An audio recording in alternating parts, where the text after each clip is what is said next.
17 सितंबर 1948 सल्तनत आसिफिया का ज़वाल।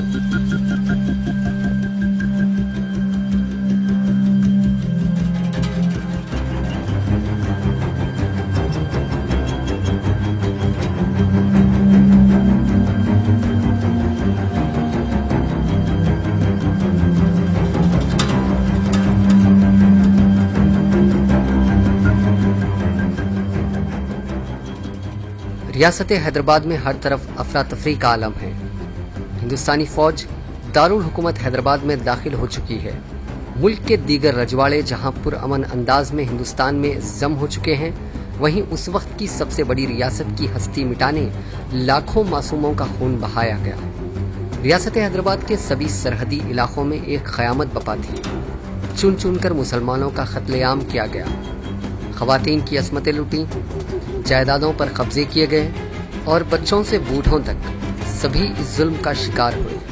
जब हैदराबाद सदियों से ही हिंदुस्तान का हिस्सा था, तो फिर इसके इंजमाम के लिए ये खून खराबा किस लिए किया गया, इसका जवाब आज तक नहीं दिया गया। हजारों मुसलमान ऑपरेशन पोलो या पुलिस एक्शन के नाम पर शहीद कर दिए गए। जो बचे, उन मुसलमानों का जीना दूभर कर दिया गया। ज्यादातर अफराद ने शहर हैदराबाद का रुख किया और देखते ही देखते हैदराबाद एक रिफ्यूजी कैंप में तब्दील हो गया।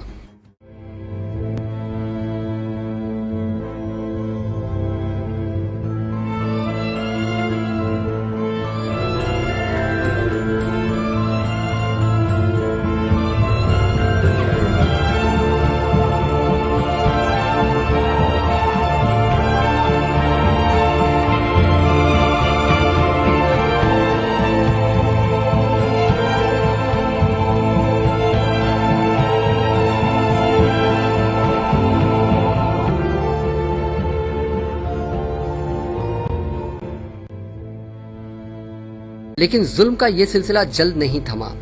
पहला हमला उर्दू जुबान पर किया गया।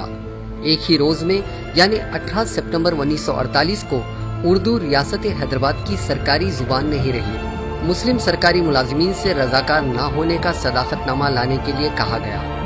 टीचर्स को सिर्फ 3 माह में तेलुगु जबान सीखने या फिर नौकरी छोड़ने के लिए कहा गया।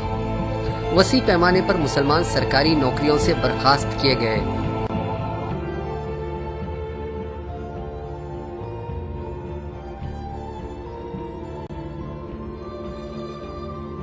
कुछ अमीर मुसलमानों ने पाकिस्तान हिजरत कर ली, लेकिन ज्यादातर ने अपने ही वतन में जीने मरने का हलफ उठाया। नए नए खवानीन के जरिए अमीर मुसलमानों की जायदादों को जब्त किया गया। कभी शान से सल्तनत आसिफिया की मुलाजिमत करने वाले रिक्शा चलाने पर मजबूर हो गए।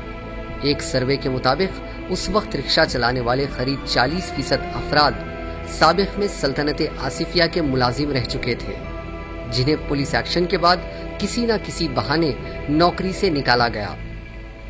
पुलिस एक्शन ने हैदराबादी मुसलमानों की तकदीर पर जैसे ग्रहण ही लगा दिया। उन्हें चौराहों पर जलील किया जाता। अपने ही वतन में वो एक पनाहगजीन की जिंदगी गुजारने पर मजबूर हो गए। ये जुल्म बर्बरियत और नाइंसाफी उनके लिए जमहूरियत का पहला तोहफा थी। इन हालात में हैदराबादी मुसलमान कांग्रेस या कम्युनिस्ट कायदीन के रहमो करम पर थे। इसी बीच 1952, 1955 और 1957 में जो इंतखाबात मुनक़िद हुए, उनमें मुसलमानों की शिरकत ना के बराबर थी। कांग्रेस पार्टी कुछ हलकों से मुसलमानों को टिकट दिया करती थी, और क्योंकि वो उस वक्त की वाहिद बड़ी जमात थी, इसीलिए वो नुमाइंदे मुंतखब हो जाया करते थे। लेकिन उनमें से ज्यादातर कायदीन मुस्लिम कौम नहीं बल्कि अपनी जमात के नुमाइंदे थे। इन सब ने मिलकर ये कामयाब कोशिश की कि मुसलमानों की आवाज हमेशा दबी रहे। ये सिलसिला करीब 9 साल तक चलता रहा। 1957 में कासिम रजवी जेल से रिहा हुए। उन्हें पाकिस्तान जाने के लिए 48 घंटों का वक्त दिया गया, लेकिन मुल्क छोड़ने से पहले वो मजलिस इत्तेहादुल मुस्लिमीन का अहया करना चाहते थे। जेल से बाहर आने के बाद उन्हें एहसास हुआ कि जिस मजलिस की वो क़यादत करते थे, उसका वजूद बाकी ही नहीं है और हालात बद से बदतर हो चुके हैं। खौफ के मारे लोग मजलिस का नाम लेने से भी घबराते हैं। कासिम रजवी ने मुस्लिम कायदीन के साथ एक इजलास तलब किया, लेकिन कोई भी मजलिस की क़यादत को कबूल करने तैयार नहीं था। ऐसे वक्त में फ़ख्र मिल्लत मौलाना अब्दुल वाहिद अवैसी ने मजलिस इत्तेहाद उल मुस्लिमीन के अहिया और क़यादत की जिम्मेदारी कबूल की। पेशे से वकील मौलाना अब्दुल वाहिद अवैसी ने शहर में जलसे आम मुनक़िद करने शुरू किए। इब्तिदा में खौफ की वजह से मुसलमान इन जलसों में शरीक नहीं हुआ करते थे, लेकिन फ़ख्र मिल्लत के अज़्म ने हालात बदलने शुरू कर दिए। अब मजलिस के जलसों में हजारों मुसलमान शिरकत करने लगे और जुल्म और नाइंसाफियों के खिलाफ खुलकर बोला जाने लगा।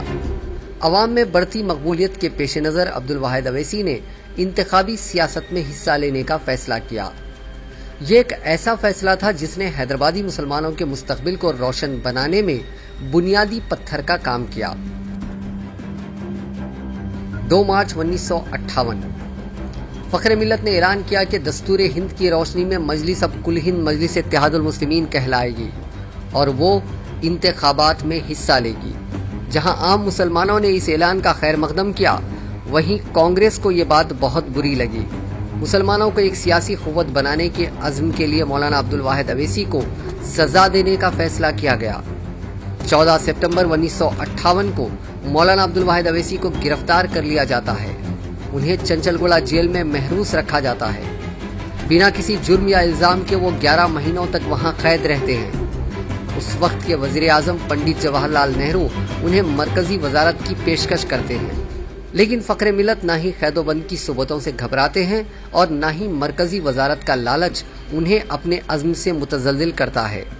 वो जानते हैं कि जमहूरी मुल्क में सिर्फ इंतखाबी सियासत से ही इंसाफ हासिल किया जा सकता है। फ़ख्र मिल्लत का ख्वाब अमली शक्ल इख्तियार करने लगता है।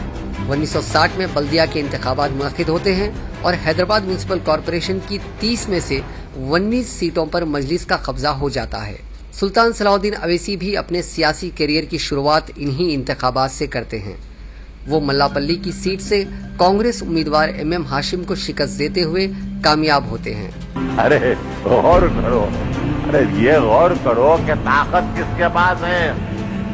यहाँ से झगड़ने के बाद तुम वहाँ कैसे जा सकते हैं? अरे यहाँ से ही वजह से तुम्हारी हुकूमत भी कायम है। 2 साल बाद यानी 1962 में असेंबली इंतखाबात मुनक़िद होते हैं। सुल्तान सलाहुद्दीन अवैसी पत्थरघट्टी हलके से मुंतखब होते हैं। उनकी कामयाबी इस बात की दलील पेश करती है, मुसलमानों को एक सियासी ताकत बनाने का फ़ख्र मिल्लत का ख्वाब पूरा होने वाला है। मजलिस इत्तेहाद उल मुस्लिमीन एक ताकत बनी हुई है। 1960 से आज तक कई नशीबो फराज के बावजूद मजलिस इत्तेहाद उल मुस्लिमीन ने किसी भी इंतखाबात में शिकस्त नहीं खाई। हालांकि जमात के मुंतखबा नुमाइंदों में कुछ कमी और ज्यादती होती रही, लेकिन 1960 से आज तक मजलिस इत्तेहाद उल मुस्लिमीन की आवाज ऐवानों में लगातार गूंज रही। But those people who have done in Malegaon and Mudasa, their role has to be proven that. And lastly, sir, Air Force, military establishments are stopping Muslim members who are working in Army, Air Force from going there. मुसलमानों की जानिब से और मजलिस इत्तेहाद उल मुस्लिमीन की जानिब से ये police officers और नेशनल सिक्योरिटी गार्ड के जो ऑफिसर्स और जितने मासूम लोगों ने अपने जानों को खोया है, उनके सारे खानदान वालों के साथ हम हमदर्दी का इजहार करते हैं। Can't RDX be put by your agencies? What are the safeguards in this act over here?